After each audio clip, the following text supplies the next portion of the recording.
ஓம் Saravanabhava channel வாயிலாக உங்களை சந்திப்பதில் பெருமகிழ்ச்சி அடைகிறேன். இன்றைய பதிவு பங்குனி மாத ராசி பலன்கள்.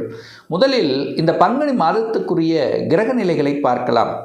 குரு பகவான் வக்ரமாக இருந்தார் அல்லவா, கடந்த சில மாதங்களாக. இப்போ வக்ர நிவர்த்தி அடைந்து மிதுனத்தில் அமர்ந்து கொண்டு பலனை தரப்போகிறார். ஆஸ் யூசுவலா ராகு பகவான் கும்பத்திலும் கேது பகவான் சிம்மத்திலும் வீற்றிருக்க, சனி பகவான் மீனத்தில், சூரிய பகவான் இந்த மாதம் முழுவதும் சனி பகவானோடு இணைந்து மீனத்திலிருந்து பலனை கொடுக்க போகிறது. சுக்கிர பகவான் உச்சமாக மீனத்தில் அமர்ந்திருக்க, இந்த பங்குனி மாதம் 12ஆம் தேதி அன்று, அதாவது 26/3/2026 அன்று சுக்கிர பகவான் மேசத்துக்கு பயிற்சி அடைகிறது. அதே போல் புதன் பகவான் செவ்வாயும் எங்கே இருக்காருன்னா கும்பத்தில் அமர்ந்திருக்கார். இந்த செவ்வாய் பகவான் கும்பத்தில் இருந்து மீன மனைக்கு பயிற்சியாகிறது இந்த பங்குனி மாதம் 20ஆம் தேதி. அதே போல் பங்குனி மாதம் 28ஆம் தேதி அன்று புதன் பகவான் மீனமனைக்கு பயிற்சி அடைகிறது. ஸோ இந்த கிரக அமைப்புகளை வைத்துக்கொண்டு இந்த பங்குனி மாதம் என்ன மாதிரியான பலன்கள், எப்படி இருக்க போகுது, எதை செய்யலாம், எதை செய்யக்கூடாது, என்ன மாதிரியான தெய்வ வழிபாடு உகந்தது என்பதை பற்றி இந்த பதிவில் நம்ம டீட்டெயிலாக பார்க்க போகிறோம். இந்த பதிவை முழுவதுமாக பாருங்க. கண்டிப்பாக ஏதாவது ஒரு ரூபத்தில் உங்களுக்கு யூஸ்ஃபுல்லாக இருக்குங்கிறதுல எந்தவித மாற்று கருத்தும் கிடையாது. நம்ம சேனலை நீங்கள் ஃபர்ஸ்ட் டைம் பார்ப்பவர்கள் என்றால் மறக்காம சப்ஸ்கிரைப் பண்ணிக்கிங்க. சிம்ம ராசி அன்பர்களே, இந்த பங்குனி மாதம் என்ன மாதிரியான பலனை தரும் அப்படின்னு பார்க்கும் பொழுது, உங்கள் ராசிநாதன் என்று சொல்லக்கூடிய சூரிய பகவான் 8ஆம் இடத்துல போய் உட்கார்ந்துருக்கார். அட்டமஸ்தானத்தில் போய் உட்கார்ந்துருக்கு. ஸோ பொதுவாகவே ராசிநாதன் 8ல் இருக்கும்போது மனதில் சில குழப்பங்களை கண்டிப்பாக ஏற்படுத்தும். நெகட்டிவ் விஷயத்துக்குள்ளே போகக்கூடாது. கோபம், ஆக்ரோஷம் என்பது இயல்பாகவே இந்த மாதம் கொஞ்சம் அதிகமாக இருக்கும். அதுவும் பார்த்திங்கன்னா 6ஆம் அதிபதியாக இருக்கக்கூடிய, கடன், நோய், எதிர்ப்பு, பகையை தரக்கூடிய அந்த சனி பகவானோட சேருது. அப்போ சூரியனும் சனியும் இணையும் போது இங்கே எரிச்சல் ஊட்டக்கூடிய சில தன்மைகளை உருவாக்கும். அப்போ இந்த மாதம் பார்த்தீங்கன்னா ரொட்டீனாக நீங்கள் என்ன செஞ்சிட்ருக்கீங்களோ அதை செய்து கொள்வதில் எந்த தப்பும் இல்லை. புதிய விஷயங்களை ஆரம்பிக்கும் போதோ இல்லை செயல்படும் போதோ கொஞ்சம் கவனத்தில் எடுத்துக்கொள்ள வேண்டும் இந்த சிம்மராசி என்பர்கள். ஏன்னா இந்த சிம்மராசி என்பர்களுக்கு 6க்குரியவன் 8ல் இருக்கார். அஷ்டம சனி உங்களுக்கு நடந்துட்டுருக்கு. உங்கள் ராசிநாதன் இந்த பங்குனி மாதம் முழுவதும் போய் 8ஆம் இடத்துல உட்கார்ந்துருக்க போகிறார். அப்போது எதிர்மறை எண்ணங்களை தோன்றும். நெகட்டிவ் விஷயத்துக்குள்ளே மட்டும் போகாதீங்க. 8ஆம் இடம் என்பது ஒரு வலிவேதனை சொல்லக்கூடிய இடம் என்று சொன்னாலும் திடீர் அதிர்ஷ்டமும் அங்கே இருக்குங்கிறதையும் ஞாபகத்தில் வச்சுக்கலாம். அப்போது கொஞ்சம் உழைப்பு அதிகமாக போட வேண்டியிருக்கும். கொஞ்சம் அலைச்சல், திருச்சல், டென்ஷன், ப்ரெஷருங்கிறது கண்டிப்பாக இருக்கும். உங்கள் மேல் அதிகாரிகளை பகைத்து கொள்ளக்கூடாது என்பதை ஞாபகத்தில் வைத்து கொள்ளுங்கள் இந்த சிம்மராசி அன்பர்கள். பொருளாதாரம் சார்ந்த விஷயங்கள், தனம் சார்ந்த விஷயங்கள் எப்படி சார் இருக்கும்னு பார்த்தா 2ஆம் இடத்தை பார்க்கணும். அந்த 2ஆம் அதிபதியாக இருக்கக்கூடிய புதன் பகவான் 7ஆம் இடம் என்று சொல்லக்கூடிய திருமணஸ்தானத்தில் அமர்ந்து கொண்டு குருவினுடைய பார்வை பெற்றிருக்கு. அப்போது உங்கள் குடும்ப உறுப்பினர்கள் அல்லது உங்கள் மனைவி அல்லது கணவன் பேச்சை கேட்டு நடப்பது இந்த மாதம் சிறப்பை தரக்கூடிய அமைப்பு நிச்சயமாக உண்டு. கோபப்படக்கூடாது, ஆக்ரோஷப்படக்கூடாது. ஏன்னா ராகுவோடு சேர்ந்துருக்கு. சில சமயங்களில் கோபம், ஆக்ரோஷம், பிடிவாதம் என்கின்ற தன்மைங்கிறது கண்டிப்பாக சிம்மத்துக்கு ஏற்படுத்தும். அப்போ மிகப்பெரிய பலகீனம் அப்படின்னா கோபப்படுறது, ஆக்ரோஷப்படுறது. நிதானம், பொறுமை என்பது ரொம்ப ரொம்ப அவசியம் சிம்மராசி அன்பர்களுக்கு அப்படின்னு நம்ம எடுத்துக்கலாம். அதே சமயத்தில் பேச்சு கூட வளைவு நெளிவு சுழிவாக செயல்பட வேண்டும். இடத்துக்கு தகுந்த மாதிரி செயல்படணுங்கிறத ஞாபகத்தில் வச்சுக்கோங்க. ஏன்னா புதன் நல்லதாக இருக்கார், குருவின் பார்வையில் இருக்குது. ஆனால் ராகு இருக்குது. அளவுக்கு அதிகமான ஒரு ஆசைப்படுவது, பேராசைப்படுவது அப்படிங்கிறது கொஞ்சம் தவிர்க்கப்பட வேண்டும் என்பதை மனதில் வச்சுக்கோங்க. 3ஆம் அதிபதி, முயற்சி ஸ்தானத்தின் அதிபதி, தைரிய வீரியத்தை கொடுக்கக்கூடியவன் சுக்கிரன். அந்த சுக்கிர பகவான் உச்சபலத்தோட வலிமையாக இருக்கார். 10க்குரியவன் உச்சபலம், வேலை உண்டு. ஆனால் வேலையில் கொஞ்சம் இடைஞ்சல்களும் உண்டு. ஏன்னா 10க்குரியவன் 8ல் உட்காந்துருக்காரா. அப்போ 10 என்பது தொழில் அப்படின்னாலும் 8ங்கிறது ஒரு வலி கொடுக்கக்கூடிய அமைப்பு தான். அதை வலின்னா கொஞ்சம் அலைச்சல் திருச்சல் இருக்கும், கொஞ்சம் நேரம் எச்ச வேலை செய்கிற மாதிரி இருக்கும், நல்லா செஞ்சுட்டுனா கூட ஏதாவது ஒரு குறை சொல்லுகின்ற அமைப்பில் இருக்கும். ஸோ இந்த மாதிரி இருக்கும். நீங்கள் பயப்பட வேண்டிய அவசியம் என்பது இல்லை. அதுவும் குறிப்பாக சொல்லப்போனால் இந்த பங்குனி மாதம் 12ஆம் தேதி வரை தான். அந்த 12ஆம் தேதிக்கு அப்புறம் பார்த்திங்கன்னா சுக்கிரன் பாக்யஸ்தானத்தில் வந்து அமர்கிறது. அப்போது உங்களுக்கு பெரிய பாதிப்பை ஒன்றும் ஏற்படுத்த போவதில்லை. பிரயாணம் சார்ந்த விஷயத்தில் கொஞ்சம் கவனம், எச்சரிக்கை, நிதானம், பொறுமை ரொம்ப முக்கியம். இரவு நேர பயணத்தை இந்த சிம்மராசி என்பர்கள் முற்றிலுமாக தவிர்க்கப்பட வேண்டும் என்பதை ஞாபகத்தில் வச்சுக்கோங்க. ஏன்னா சுக்கிரன் எங்கே போய் உட்கார்ந்துருக்கார்? 8ல் போய் உட்கார்ந்துருக்கார். வண்டி காரக கிரகம் என்று சொல்லக்கூடிய சுக்கிரன் போய் 8ல் உட்கார்ந்துருக்கு. அப்போ என்ன, வாகனம் ஓட்டும்போது அதுவும் குறிப்பாக இரவு நேரத்தில் முற்றிலுமாக தவிர்க்கப்படணும் அப்படிங்கிறத மைண்டில் வச்சுக்கோங்க.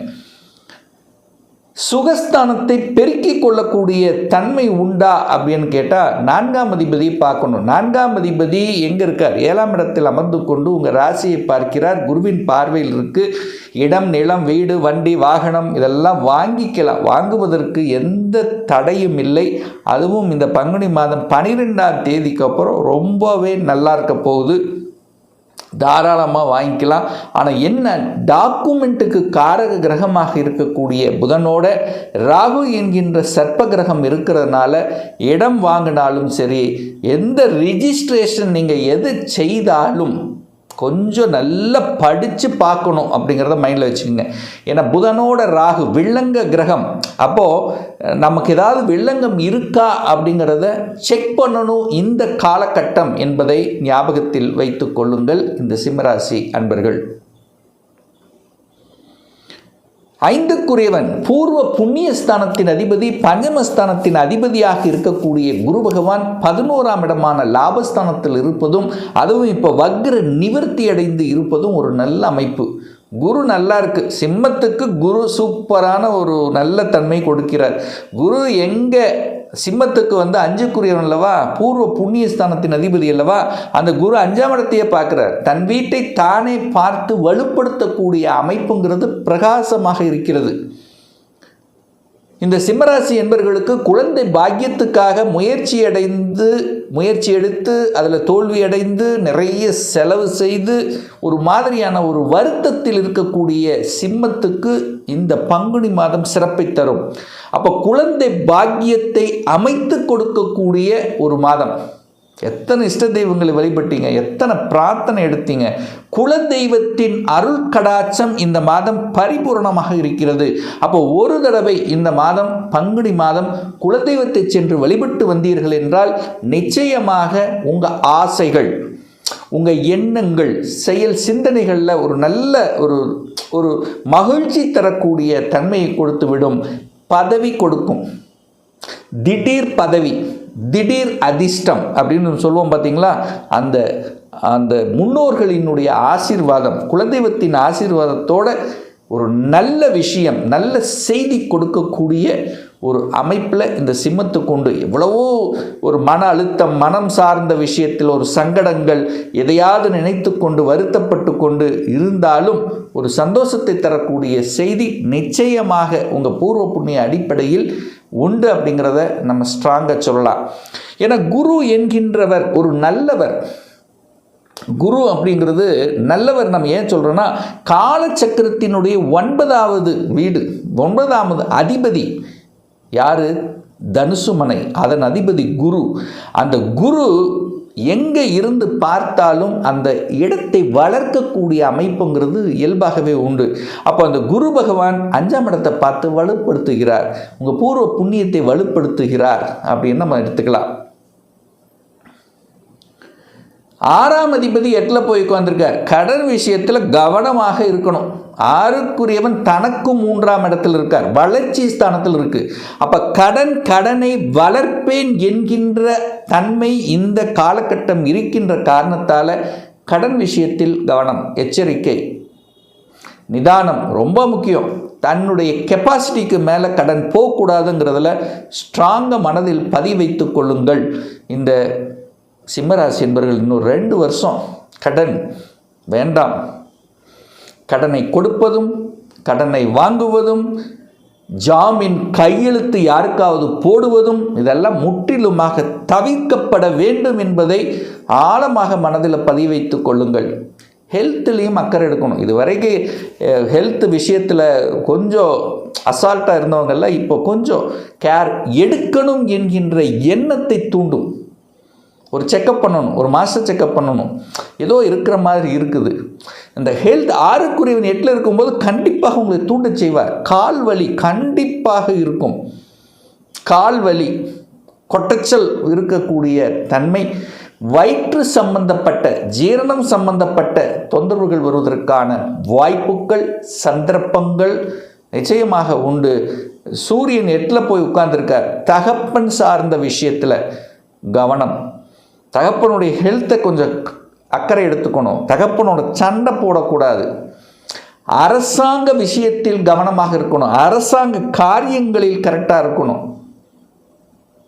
சூரியன் 8ல் இருக்கு. அரசு வேலையில் இருப்பவர்கள் கொஞ்சம் ஸ்ட்ரெஸ் இருக்கும். மேல் பதவியில் இருப்பவர்கள் கொஞ்சம் அனுசரித்து போகணும். கண்டிப்பாக சூரியன் சனி இருக்கார். உங்களுக்கு கீழே வேலை செய்பவர்கள், நீங்கள் ஒரு உயரதிகாரியாக இருந்தால் உங்களுக்கு கீழே வேலை செய்பவர்களை கொஞ்சம் அனுசரித்து போகணும் அப்படிங்கிறதையும் மைண்டில் வச்சுக்கோங்க. கோபப்பட வைக்கும், ஆக்ரோஷப்பட வைக்கும். எப்போ? அது குறிப்பாக சொல்லப்போனால் பங்குனி மாதம் 20ஆம் தேதிக்கு அப்புறம் பார்த்தீங்கன்னா சூரியன் செவ்வாய் சனி இந்த 3 கிரகங்கள் 8ஆம் இடத்துல போய் அமர இருக்கிறது. அப்போது கண்டிப்பாக கோபம் வரும். கோபத்தை தவிர்க்கப்பட வேண்டும். மிக முக்கியமாக சொல்லப்போனால் அவசர முடிவெடுத்து எந்த ஒரு விஷயம், அதாவது அது குறிப்பாக சொல்லப்போனால் வேலையில் கோபப்பட்டு ஆக்ரோஷப்பட்டு வேலை விட்டுறக்கூடாது. எக்காரணத்தை கொண்டும் விட்டுறக்கூடாது. ஏன்னா அஷ்டம சனி நடந்துகிட்ருக்கு. ஏதோ ஒரு வகையில் ஒரு டெம்ப்டை கொடுக்கக்கூடிய அமைப்பு இருக்குது. ஆனால் அதே சமயத்தில் திடீர் ப்ரமோஷன், ஒரு சிலருக்கு திடீர் மாற்றத்தை கொடுக்கக்கூடிய ஒரு நல்லது நடக்கக்கூடிய அது திடீர்னு தான், ஏன்னா குருவால் நடக்கக்கூடிய அமைப்புங்கிறது இந்த மாதம் இருக்கவே இருக்கிறது அப்படிங்கிறத ஸ்ட்ராங்காக நம்ம சொல்லலாம். இன்னும் ஒரு துல்லிய பலன் உங்களை பற்றி தெரிஞ்சுக்கணும். வேலையா தொழிலா? தொழில் செய்யணும்னா கொடுப்பினை இருக்கா? என்ன படிக்கலாம்? என்ன படித்தா நம்முடைய ஃப்யூச்சர் நன்றாக இருக்கும்? என்ன படிப்பதற்குண்டான கொடுப்பினை நம்முடைய ஜாதகத்தில் இருக்குது? ஏன் திருமணம் டிலே ஆகிட்டே இருக்குது? எப்போ தான் திருமணம் நடக்கும்?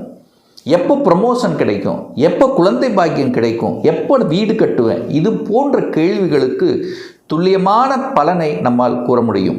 ஒரு பர்சனல் கன்சல்டேஷன் எடுத்துக்கணும், ஒரு சுயஜாதகம் பார்க்கணும் என்று விருப்பப்படக்கூடிய அன்பர்கள் டிஸ்பிளே தெரியக்கூடிய நம்பருக்கு வாட்ஸ்அப் மூலியமாகவோ ஃபோன் கால் மூலியமாகவோ தொடர்பு கொண்டு அப்பாயின்மெண்ட் பெற்றுக்கொண்டு நேரடியாகவோ அல்லது ஆன்லைன் மூலமாகவோ கன்சல்டேஷன் எடுத்துக்கலாம். நம்மளுடைய அலுவலகம் கோயம்புத்தூரில் அமைந்துள்ளது. அதாவது கோயம்புத்தூரிலிருந்து மேட்டுப்பாளையம் செல்லும் வழியில் வெள்ளக்கிணர் பிரிவு அன்னபூர்ணா ஹோட்டலுக்கு பக்கத்தில் அமைந்துள்ளது. பிரியர் அப்பாயின்மெண்ட் வாங்கிட்டு நேரடியாக கன்சல்டேஷன் எடுத்துக்கலாம். மீண்டும் ஒரு நல்ல பதிவில் உங்களை சந்திக்கும் வரை உங்களிடமிருந்து விடைபெறுவது உங்கள் அஸ்ட்ராலஜர் டாக்டர் சதீஷ்.